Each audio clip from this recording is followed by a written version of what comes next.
Hey guys, welcome back to the channel. There's a creature down here in the bush. You see here? Oh, that's Aura.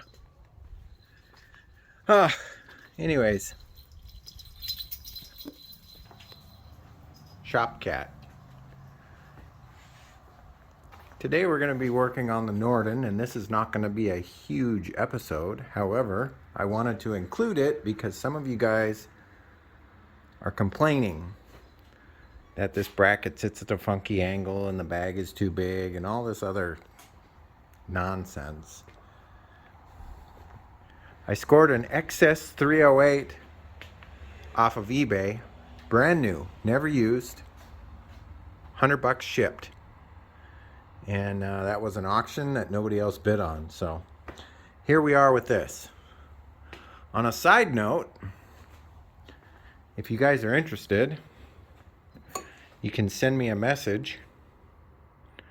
If you're looking for the Givi tank lock mount, I have an extra kit. I ended up with two of them, and it's the exact same thing as the one that's on the bike. And it's got all the parts, just like that one has. The part number is different because Kappa and GV make basically the exact same thing. So here we are with the same instructions, all the same parts and pieces, brand new in the box. If you're in the lower 48 US states, I will ship this to you via PayPal with no fees on my end for $70. And that'll come with USPS tracking, priority flat rate mail. So yeah, if you're looking for one of these tank mounts and you don't want to wait a couple months, I have an extra one. Anyhow, we're getting back off track there. This comes with pretty much everything you need. It's got all this extra stuff and this big giant bag. This is the 20-liter version. I didn't get the 25 because once again I was waiting for a deal to come up. Now some of you are going to complain about the angle of this and the angle of that. Well, if you're really concerned about it, you know you can take this off, put a piece of aluminum on here, and move this mounting plate wherever you want. There's been a couple posts about that on the Facebook Norden page, but for me it's not going to matter. I am not riding this bike off-road. This is a touring bike, basically on-road cruiser now. If I want to ride off-road, I've got a 390 I can slam around and smash around. I'm not taking my $15,000 bike off-road. I am inexperienced to the point where I would not feel comfortable taking this giant bike off-road. I mean, dropping it and picking it up, that is not going to be fun. I can manage this one, but I just don't have the experience. I did not ride dirt bikes from the age of 5 all the way up until now, and some of you guys that are more experienced love taking these big bikes off-road. That's not going to be me. Anyhow, let's get this installed, and I'll show you what everybody is so excited about. Is this what everybody's worried about? I mean, I guess I don't get it, because what it does,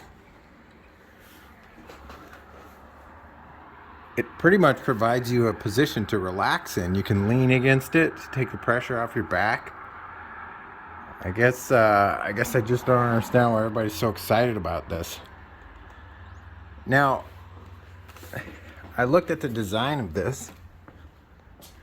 There is a way to rotate it so that it's sitting backwards. You can either reverse the mounting ring underneath, or you can take the locking mechanism that's on the tank bag and flip that around. Either way will take this bag and make it sit flat, pretty much. So I'm gonna do that just to show you guys. I mean, I don't have a problem riding with it like this, but some people eventually, well, a lot of people in the community have complained about it. I don't see what the problem is. That's just me. It doesn't affect your stand-up ability. It doesn't affect your sit-down ability, and it actually gives you something to lean against, to relax a bit, or rest your arm on, or whatever the case may be. But anyhow, just for fun, I'm going to flip that bracket around. It's just held on by 4 screws. And then we'll take a look and see if there's any difference. So just to show you guys how this mounting system is set up on here, there's a 3-position setup on the back here. You've got 3 screw holes on the back that attach to the lock ring, and you can slide that in and out. I'm setting it on the middle position just to try this out. So let's get it mounted back on the bike, and I'll show you what we come up with.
Okay guys, I did that modification just to prove that if you really wanted to, you could mount this bag in a different way.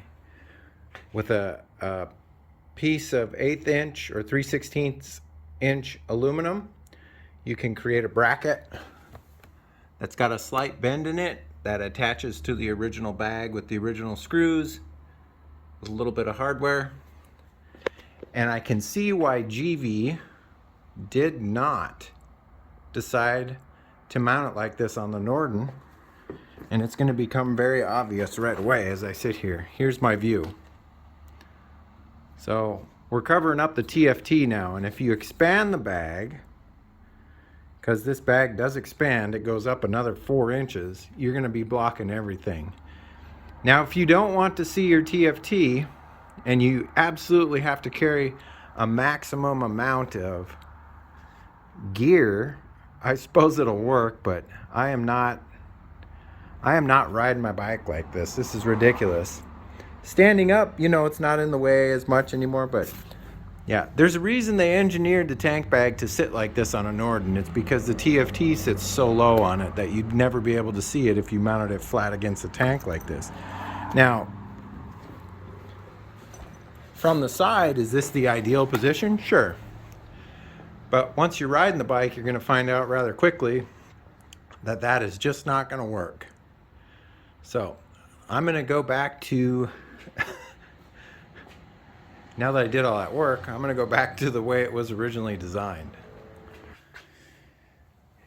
There we are, back to normal. So I figured out what this strap is for. All it is a safety strap that runs through your frame, so that in case the bag comes loose for whatever reason, if you're off-roading, it doesn't fly off and land somewhere else. It's still attached to the bike.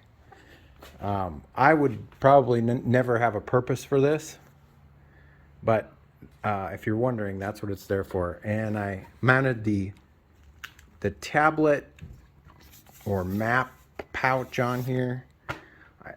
I don't think I'll ever use that either. I am not going to carry a tablet around on this bike. I don't think so anyway.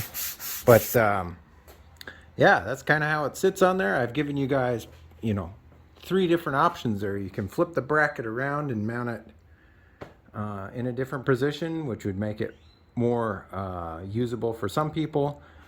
If you're wondering what the bracket looks like, it's simply this. It's like a 5 3/4 wide by 13 inch long with a bend in the center of it, and then I just use the actual tank lock bracket that's on the bag to make all the holes to drill, and then it just kind of sits on there like that. So yeah, I still don't understand why everybody complains about this. What do you expect for a tank lock bag? They're not the most popular bag to run, but if you're traveling a long distance somewhere and you need to carry more gear, I can see how that would be handy. But other than that, I think that's probably going to be it for this episode, guys.